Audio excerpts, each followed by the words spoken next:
Hello दोस्तों, नमस्कार। स्वागत है एक बार फिर से आप सभी के अपने प्रिय चैनल पर। दोस्तों आपको बता दें जो अभी की सबसे बड़ी खबर आ रही है, जहां पर आर्मी चीफ ने संभाली पाकिस्तान की कमान। भारत और अमेरिका को लेकर जनरल बाजवा के बहुत बड़े बयान आप भी सुनकर चौंक जाएंगे। दोस्तों फिर से भारत से बातचीत करने को तैयार है पाकिस्तान। बताएंगे दोस्तों किस बात को लेकर। साथ ही दोस्तों आपको बताएंगे जहां पर सत्ता बचाने के लिए इमरान खान चलेंगे ये नई चाल। क्या बचेगी इस चाल से उनकी कुर्सी या गिरेगी, बताएंगे दोस्तों वो भी चाल आपको इमरान खान की। और इसी बीच बताएंगे जहां पर रशिया और यूक्रेन वॉर को लेकर लाइव अपडेट आ रही है। दोस्तों बताएंगे क्या है अभी की स्थिति। और इसी बीच आपको बताएंगे जहां पर रूस यूक्रेन युद्ध के बीच कैसे अहम हुआ भारत। सस्ता तेल का ऑफर दुश्मन ने भी लगाए आस, लेकिन नहीं मिला उनको ऑफर, मात्र भारत को मिला है। दोस्तों बताएंगे क्या फायदा उठा पाएगा अपना भारत। जी हाँ दोस्तों, सबसे बड़ी रिपोर्टिंग आज आपको बताने वाले हैं इस मुद्दे पर। और इसी बीच दोस्तों आपको बताएंगे जहां पर नेपाल फिर बनेगा हिंदू राष्ट्र। दिल्ली बीजेपी दफ्तर में नेपाली पीएम देवबा ने क्या खिचड़ी पकाई है दोस्तों, सबसे पहले आपको यहाँ हम बताने वाले हैं। और इसी बीच बताएंगे जहां पर अब तो ये तय हो चुका है कि शिवपाल यादव दोस्तों बीजेपी अवश्य ज्वाइन करेंगे। शिवपाल ने मोदी और योगी को किया ट्विटर पर फॉलो। बताएंगे बड़ी खबर दोस्तों। और पीएम किसान योजना को लेकर बड़ी खबर आ रही है 11वीं किस्त को लेकर दोस्तों। और साथ ही बताएंगे जहां महिलाओं के लिए उनके खाते में हर महीने आएंगे 2250 रुपए। जी हाँ दोस्तों, बताएंगे मोदी जी के इस स्कीम में और क्या फायदा होने वाला है दोस्तों। तो हर तरह की जानकारी आपको आज अभी बताने वाले हैं, तो आराम से बने रहिएगा वीडियो के अंत तक दोस्तों। और अभी खबरों में आगे बढ़ने से पहले हमेशा की तरह मानते हैं कि मोदी जी हैं तो हर चीज संभव है। भारतीय सेना है तो अपना देश गर्व से जी रहा है और आपको भी भारतीय होने परेशान है दोस्तों। और मानते हैं कि भारत देश नंबर 1 देश और भारत की विदेश नीति सबसे बेस्ट है और टॉप की है। तो इस वीडियो को भी कर दीजिए लाइक, चैनल को कर दीजिए सब्सक्राइब, बेल आइकन दबाइए, साथ ही कमेंट बॉक्स में लिख दीजिएगा जय हिंद। जी हाँ दोस्तों, तो चलते हैं पहली और सबसे बड़ी खबर की तरफ, जहां पर क्या आर्मी चीफ ने संभाली पाकिस्तान की कमान। भारत और अमेरिका को लेकर जनरल बाजवा के बड़े बयान। जी हाँ दोस्तों, पाकिस्तानी सेना प्रमुख जनरल कमर जावेद बाजवा ने शनिवार को कहा है कि पाकिस्तान खेमे की राजनीति में विश्वास नहीं करता है और चीन के साथ साथ संयुक्त राज्य अमेरिका के साथ घनिष्ठ रणनीतिक संबंध रखता है। डॉन की रिपोर्ट के अनुसार इस्लामाबाद सुरक्षा वार्ता में बाजवा ने कहा है कि पाकिस्तान चीन और संयुक्त राज्य अमेरिका दोनों के साथ संबंधों को व्यापक और विस्तारित करना चाहता है। उन्होंने कहा कि हम किसी कैंप में गए बगैर दोनों देशों के साथ संबंध रखना चाहते हैं। तो वहीं पाकिस्तानी आर्मी चीफ ने भारत को लेकर कहा कि अगर भारत बातचीत के लिए तैयार होता है तो हम कश्मीर समेत तमाम मुद्दों पर बात करने के लिए तैयार हैं। जी हाँ दोस्तों, पाकिस्तानी आर्मी चीफ ने अमेरिका के साथ संबंधों को लेकर उस वक्त दोस्तों बयान दिया है जब प्रधानमंत्री इमरान खान ने अमेरिका पर पाकिस्तान की अंदरूनी राजनीति में दखल देने और अपनी सरकार के खिलाफ साजिश करने का आरोप लगाए हैं। इमरान खान ने बाकायदा प्रेस कॉन्फ्रेंस में अमेरिका पर पाकिस्तान के खिलाफ साजिश करने के आरोप लगाए हैं। और इमरान खान ने कहा है कि रूस का दौरा करने के लिए भारत का दोस्त अमेरिका पाकिस्तान से नाराज हो गया है। पिछले 1 महीने से पाकिस्तान की राजनीति में उथल पुथल मची हुई है और इमरान खान के खिलाफ आज सुबह 11:30 बजे अविश्वास प्रस्ताव पर मतदान हो रहा है दोस्तों। और पूरी संभावना है कि इमरान खान को आज प्रधानमंत्री पद से हटा दिया जाएगा। पाकिस्तान के प्रधानमंत्री ने कहा है कि उन्हें खुफिया जानकारी मिली है कि रूस के राष्ट्रपति व्लादिमीर पुतिन द्वारा स्वीकृत एक विशेष सैन्य अभियान में रूस द्वारा यूक्रेन पर आक्रमण करने के बाद अमेरिका उनकी मॉस्को यात्रा से नाखुश था। जी हाँ दोस्तों, आपको बता दें बाजवा ने भी रूस की आलोचना की है दोस्तों। अमेरिका ने इमरान खान द्वारा लगाए गए आरोपों को सिरे से खारिज करते हुए कहा है कि इमरान खान के दावे में कोई सच्चाई नहीं है। तो वहीं रूस यूक्रेन की स्थिति के बारे में बात करते हुए जनरल कमर जावेद बाजवा ने कहा कि यूक्रेन पर रूस के आक्रमण को तुरंत रोका जाना चाहिए। सेना प्रमुख ने कहा कि रूस की वैध सुरक्षा चिंताओं के बावजूद एक छोटे देश के खिलाफ उसकी आक्रामकता को माफ नहीं किया जा सकता है। उन्होंने कहा कि पाकिस्तान ने लगातार युद्ध विराम और शत्रुता को समाप्त करने का आह्वान किया है। हम संघर्ष का अस्थायी समाधान खोजने के लिए सभी पक्षों के बीच तत्काल बातचीत का समर्थन करते हैं। यानी कि दोस्तों अब इमरान खान ने जिस प्रकार से दोस्तों अमेरिका के खिलाफ बयान दिया था, अब जनरल जनरल बाजवा उसको ठंडा करने की कोशिश कर रहे हैं। इमरान खान की बातों को दोस्तों नेगलेक्ट करते हुए, उनकी बातों को छुपाते हुए दोस्तों अमेरिका के साथ दोस्ती बढ़ाने की कोशिश कर रहे हैं जनरल बाजवा, और अब रशिया का भी विरोध कर रहे हैं ताकि अमेरिका झटपट से उनकी बात को समझ जाए और पाकिस्तान के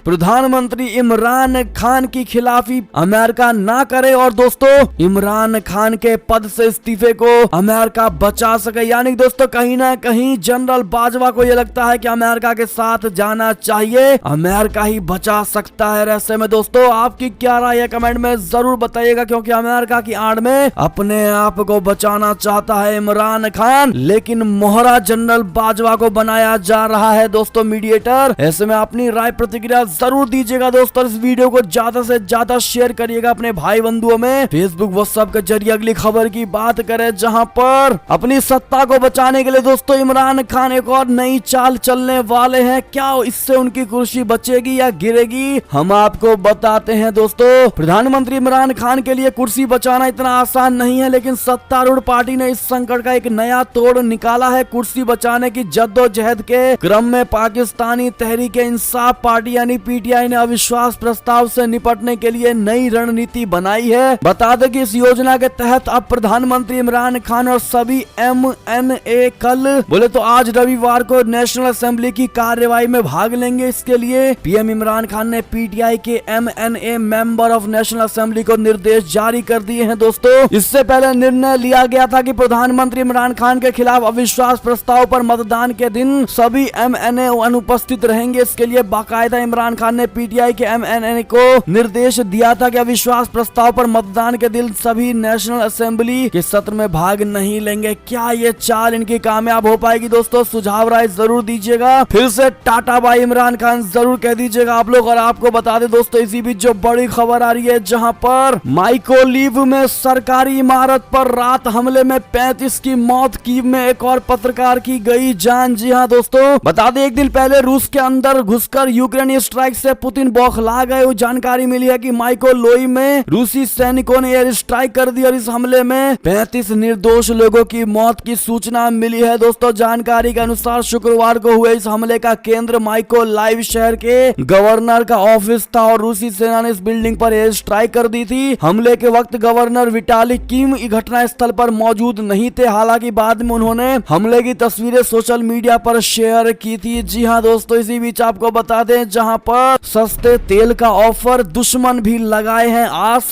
रूस यूक्रेन युद्ध के बीच कैसे अहम हुआ भारत, क्या उठा पाएगा इन चीजों का फायदा, हम आपको बताते हैं। रूस ने यूक्रेन पर जब हमला किया था तो लग रहा था कि भारत पूरे मामले में फंस जाएगा। हालांकि उसने बड़ी होशियारी के साथ पूरे मामले को संभाला। इस हमले के लिए दुनिया के ज्यादातर मुल्कों ने एक सुर में रूस को कसूरवार ठहराया। हालांकि भारत इससे अलग रहा, वो किसी एक के पाले में नहीं खड़ा हुआ, अलबत्ता अपना स्टैंड लिया। वो शुरू से पूरे मामले में तटस्थ बोले तो न्यूट्रल स्टैंड ऑफ इंडिया रहा। उसने कूटनीति और बातचीत के जरिए इस समस्या का समाधान खोजने की वकालत की। भारत ने युद्ध में आमने सामने दोनों पक्षों के साथ बातचीत जारी रखी, दोनों से शांति की अपील की, बीच बचाव में अपनी सार्थक भागीदारी की भी पेशकश की। इस पॉलिसी के भारत को फायदे ही फायदे देखने को मिले। वो केंद्र में खड़ा हो गया है। उसने पुराने दोस्त रूस का तो भरोसा जीता ही है दोस्तों। पश्चिमी मुल्कों से भी उसके रिश्तों पर आंच नहीं आई है और इस पूरे युद्ध में ने भारत की मोल तोल बोले तो बार्गेनिंग पावर ऑफ इंडिया की ताकत कई गुना बढ़ा दी है। इस जरिए वो अपने कई मसलों को सुलझाता हुआ दिखाई दे रहा है और इसी सूझबूझ के कारण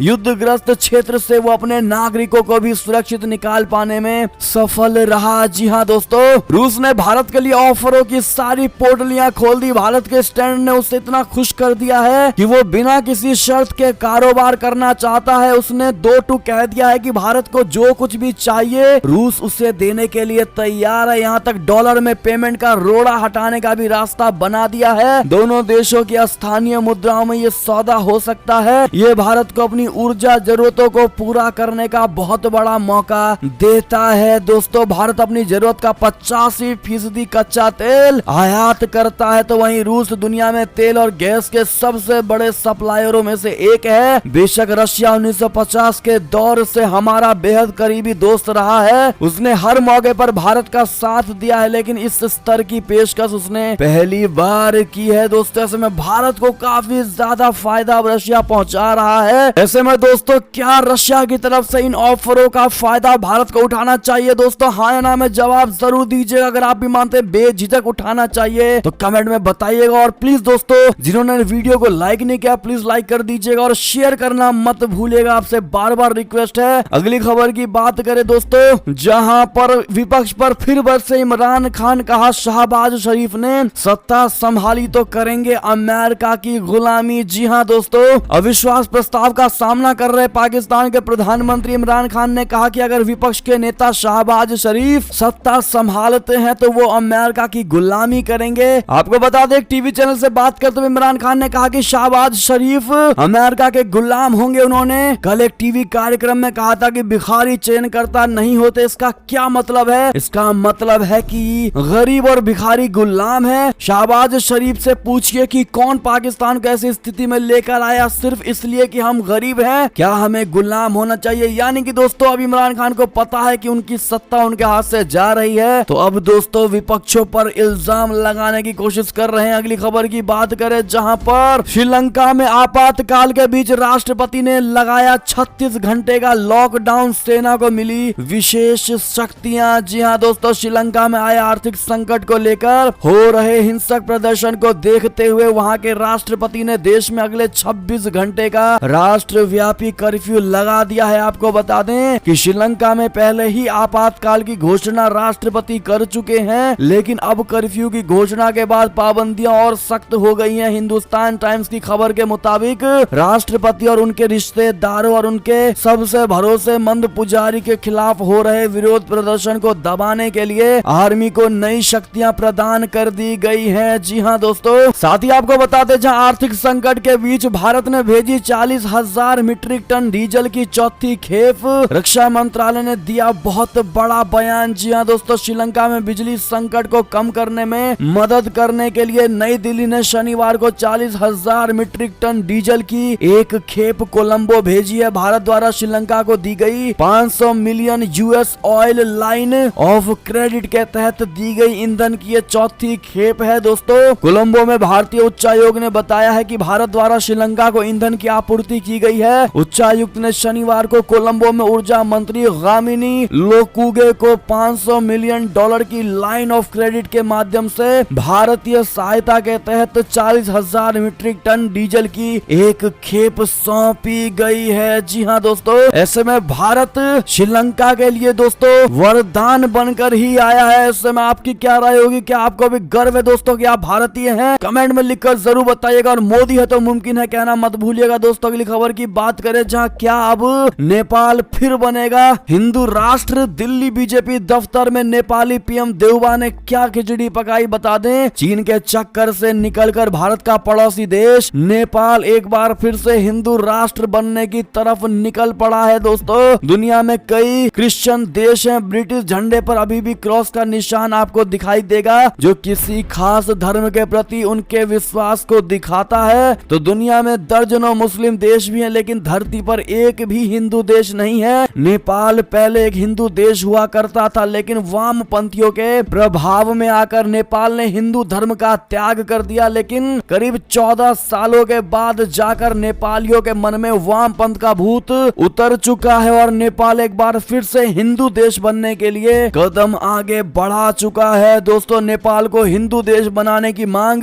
काफी तेजी से शुरू हो चुकी है और इस मांग का समर्थन सत्ताधारी पार्टी के नेताओं ने और मंत्रियों ने करना शुरू कर दिया है। नेपाल के पर्यटन मंत्री प्रेम अले ने राजधानी काठमांडू में वर्ल्ड हिंदू फेडरेशन की 2 दिवसीय कार्यकारिणी परिषद की बैठक के दौरान साफ तौर पर कहा है कि जब दुनिया में कई ईसाई देश हो सकते हैं, दर्जनों मुस्लिम देश हो सकते हैं, तो फिर हिंदू राष्ट्र बनाने की मांग पर विचार क्यों नहीं किया जाना चाहिए। ऐसे में दोस्तों आपको क्या लगता है, नेपाल को हिंदू राष्ट्र घोषित करना चाहिए? दोस्तों हाँ या ना में जवाब जरूर दीजिएगा। और भारत को लेकर आपका क्या ख्याल है? दोस्तों जैसा अपना भारत है वैसा ही ठीक है या कुछ बदलाव होना चाहिए? आपकी अपनी निजी राय क्या है दोस्तों, बताना मत भूलिएगा। अगली खबर की बात करें, जहां पर भारत और नेपाल के बीच ट्रेन सेवा शुरू हुई है। पड़ोसी देश में चलेगा रुपए कार्ड। जी हाँ दोस्तों, नेपाल के पीएम शेर बहादुर देउवा भारत में है दोस्तों। कल उन्होंने भारत के पीएम नरेंद्र मोदी जी से मुलाकात की थी। दोनों देशों ने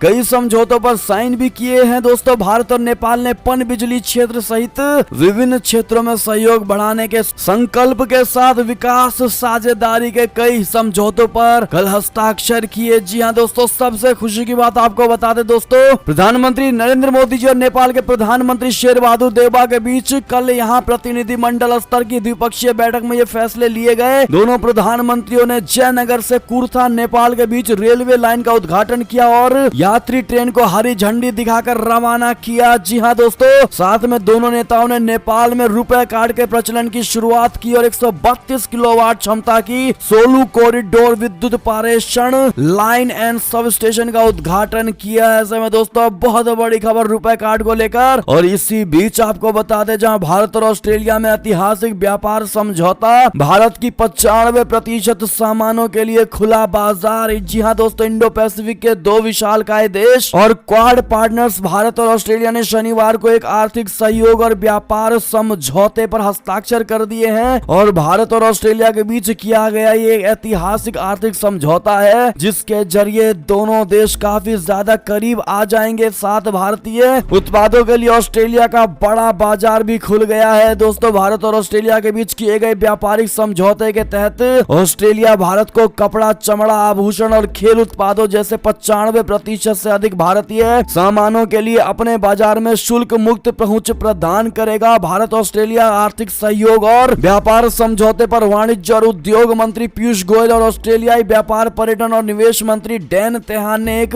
वर्चुअल कॉन्फ्रेंस के दौरान प्रधानमंत्री नरेंद्र मोदी जी और उनके ऑस्ट्रेलियाई समकक्ष स्कॉट मॉरिसन की उपस्थिति में हस्ताक्षर किए हैं। और इस व्यापार समझौते को भारतीय प्रधानमंत्री नरेंद्र मोदी जी ने ऐतिहासिक क्षण बताया है। दोस्तों, इसके लिए आप दोस्तों अपने देश को और ऑस्ट्रेलिया को कांग्रेचुलेशन जरूर कह दीजिएगा इस डील के लिए। दोस्तों, अगली खबर की बात करें, जहां पर अटल राज में अटल रहा, मोदी राज में भी अटल रहेगा भारत। जी हां दोस्तों, रूस और यूक्रेन जंग के बीच खुद को सुपर पावर मानने वाला अमेरिका चाहकर भी इस युद्ध को नहीं रोक पा रहा है और अपनी इस चिढ़ को वो भारत पर उतारने लगा है। और यही वजह है कि उन्होंने चीन की आड़ में भारत को हड़काने का एजेंडा शुरू कर दिया है। आपको बता दें दोस्तों कि अमेरिका ने यहाँ तक कह दिया है कि अगर भारत एलओसी का उल्लंघन करेगा तो उसे बचाने के लिए रूस भी नहीं आएगा। लगता है भारत को धमकी दे रहा अमेरिका ये बात भूल गया। जब अटल राज में भारत नहीं झुका तो मोदी राज भारत भला फिर कैसे डर सकता है। जी हाँ दोस्तों, दुनिया के कमजोर देशों पर दादागिरी दिखाने की अमेरिका की पुरानी आदत रही है। जब वो रूस, चीन जैसे बड़े देशों के खिलाफ कुछ नहीं कर पाता तो वो छोटे देशों पर धमकी देने पर उतारू हो जाता है। ये काम अमेरिका 1998 से करता आ रहा है। जब भारत में अटल बिहारी वाजपेयी की सरकार थी, उस वक्त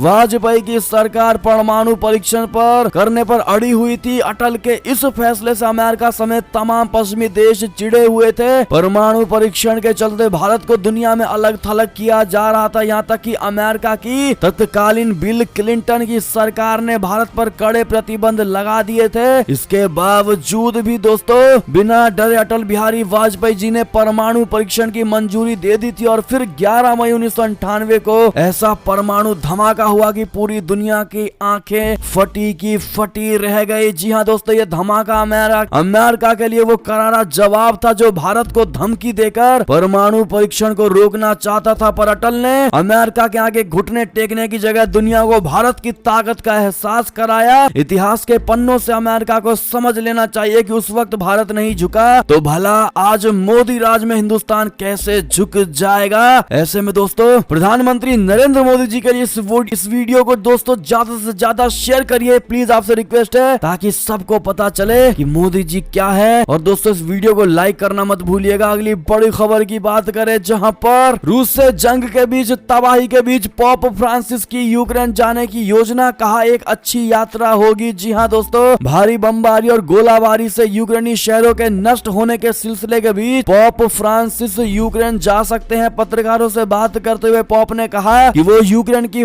यात्रा करने की सोच रहे हैं। CNN न्यूज एजेंसी की रिपोर्ट के अनुसार मीडिया ने सवाल पूछा कि क्या वो कीव जाने पर विचार कर रहे हैं। इस पर पोप फ्रांसिस ने एक लंबे विराम के बाद जवाब दिया, हाँ इसकी योजना बन रही है। अगली खबर की बात करें, जहां पर चीन चीन विमान दुर्घटना को लेकर बड़ी खबर, जांच के लिए अमेरिकी दल हुए रवाना। 132 लोगों की हुई थी इसमें मौत। जी हां दोस्तों, चीन में 132 लोगों की मौत का कारण बनी हवाई दुर्घटना की जांच अमेरिकी दल करने जा रही है। खबर यह है कि टीम चीन के लिए रवाना हो चुकी है और इस बात की जानकारी नेशनल ट्रांसपोर्टेशन सेफ्टी बोर्ड बोले तो NTSB ने शुक्रवार को दी है। दोस्तों बता दें, चाइना ईस्टर्न एयरलाइंस का बोइंग 737-800 जहाज 21 मार्च को गुआंगझी जुआंग क्षेत्र में क्रैश हो गया था। अगली खबर की बात करें, जहां पर शिवपाल यादव ने मोदी जी और योगी को किया है ट्विटर पर फॉलो। बीजेपी में जाने की अटकलें हुई और भी ज्यादा तेज। बता दें, प्रगतिशील समाजवादी पार्टी लोहिया के राष्ट्रीय अध्यक्ष और पूर्व कैबिनेट मंत्री शिवपाल सिंह यादव ने राजनीति में बड़े संकेत दिए हैं। नाराज समाजवादी नेता शिवपाल सिंह यादव ने शनिवार को प्रधानमंत्री नरेंद्र मोदी जी, उत्तर प्रदेश के मुख्यमंत्री योगी आदित्यनाथ जी और पूर्व उप मुख्यमंत्री दिनेश शर्मा को ट्विटर पर फॉलो करना शुरू कर दिया, जिसके बाद अटकलें लगाई जा रही हैं कि शिवपाल सिंह यादव भाजपा में शामिल हो सकते हैं। जी हां दोस्तों, इसीलिए भाजपा की तरफ लगातार उनका झुकाव बढ़ता जा रहा है। नवीनतम परिवर्तन के साथ अब शिवपाल सिंह यादव 12 लोगों को फॉलो कर रहे हैं। दोस्तों क्या लगता है आपको, आपकी क्या राय होगी? क्या शिवपाल सिंह यादव को भारतीय जनता पार्टी तुरंत प्रभाव से ज्वाइन कर लेना चाहिए? दोस्तों हाँ या ना में जवाब जरूर दीजिएगा। अगली खबर की बात करें, जहां यूपी में सपा के कद्दावर नेता को एक और झटका, आजम खान से संपत्ति वापस लेकर शाही परिवार को लौटाई। जी हां दोस्तों, उत्तर प्रदेश सेंट्रल शिया वक्फ बोर्ड ने समाजवादी पार्टी के वरिष्ठ नेता आजम खान को एक और झटका दिया है। जानकारी के मुताबिक बोर्ड ने रामपुर में सपा के कद्दावर नेता आजम खान के कब्जे से शाही परिवार की वक्फ संपत्ति को छुड़ाकर उस परिवार को वापस करा दी है। बोर्ड के चेयरमैन अली जैदी की अध्यक्षता में हुई बैठक में अन्य फैसलों के तहत मौलाना कल्बे जवाद को लखनऊ की दरियावाली मस्जिद का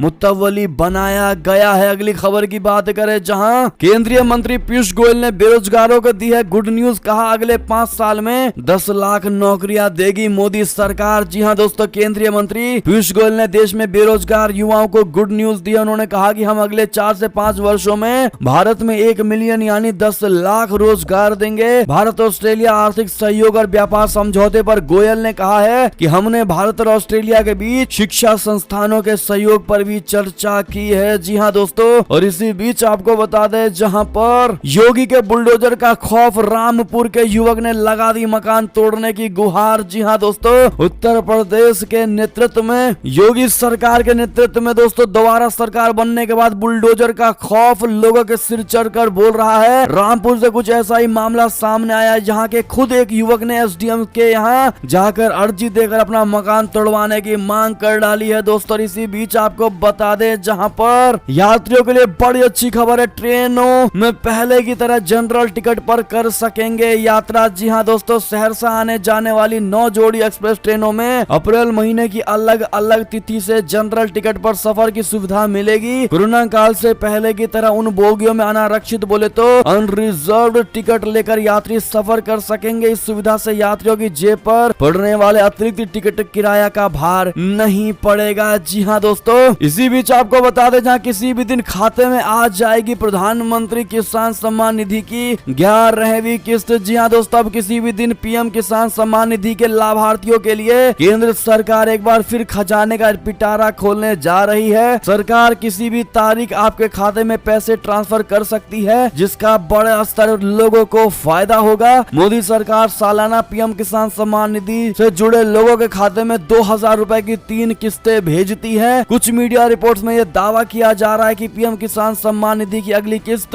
अप्रैल के प्रथम सप्ताह से आनी शुरू हो जाएगी। दोस्तों इसी बीच आपको बता दें, जहां पर महिलाओं के लिए बड़ी अच्छी खबर, महिलाओं के खाते में हर महीने आएंगे 2250 रुपए। दिल्ली, UP और हरियाणा समेत चेक करें कैसे मिलेगा, कितना फायदा। जी हां दोस्तों, मोदी सरकार की ओर से कई योजनाएं चलाई जाती हैं, जिसके तहत सभी वर्ग के लोगों को खास सुविधाएं दी जाती है। हम आपको अभी बताने जा रहे हैं दोस्तों, जहां केंद्र सरकार की एक ऐसी योजना के बारे में जिसमें देश की महिलाओं को हर महीने पैसे दिए जाते हैं। सरकार की इस स्कीम में राज्य के हिसाब से राशि अलग अलग है। जी हां दोस्तों, विधवा पेंशन स्कीम में हर महीने मिलेगा पैसा। हरियाणा विधवा पेंशन योजना के तहत हरियाणा सरकार 2250 प्रति महीने पेंशन देती है और इस सुविधा का फायदा सिर्फ वही महिला ले सकती है जिसकी सालाना इनकम 2 लाख रुपए होनी चाहिए। जी हाँ दोस्तों, साथ ही उत्तर प्रदेश विधवा पेंशन योजना भी है दोस्तों, जिसमें महिलाओं को 300 रुपए प्रति महीने होती है। और साथ ही जिन जिन डॉक्यूमेंट की जरूरत होती है दोस्तों, हमने सारी चीजें स्क्रीन पर दे दी, आप देख पा रहे होंगे। इसी बीच ये थी अब तक की सारी बड़ी खबरें। आपको हमारी खबर कैसी लगी? आशा करता हूँ दोस्तों बहुत अच्छी लगी होगी। अगर थोड़ी भी अच्छी लगी है तो इस वीडियो को अभी अपने भाई बंधुओं में व्हाट्सएप, फेसबुक, ट्विटर के जरिए पूरे भारत में शेयर करना बिल्कुल मत भूलिएगा दोस्तों। और अभी कर दीजिए इस वीडियो को लाइक, चैनल को कर दीजिए सब्सक्राइब, बेल आइकन दबाइए, साथ ही कमेंट बॉक्स में लिख दीजिएगा जय हिंद जय भारत। तो मिलते हैं आप अगली बड़ी खबर में दोस्तों, तब तक अपना ख्याल रखिएगा। आप सभी का बहुत बहुत धन्यवाद साथ देने के लिए, साथ बने रहने के लिए। और खबरों का सिलसिला लगातार हमारे चैनल पर जारी है, तो अपडेट रहना बिल्कुल मत भूलिएगा दोस्तों। अगली खबर का इंतजार करिएगा। हम मिलते हैं आपसे दोस्तों अगली खबर में। तब तक के लिए जय हिंद जय भारत, जय श्री राम, वंदे मातरम, हर हर महादेव।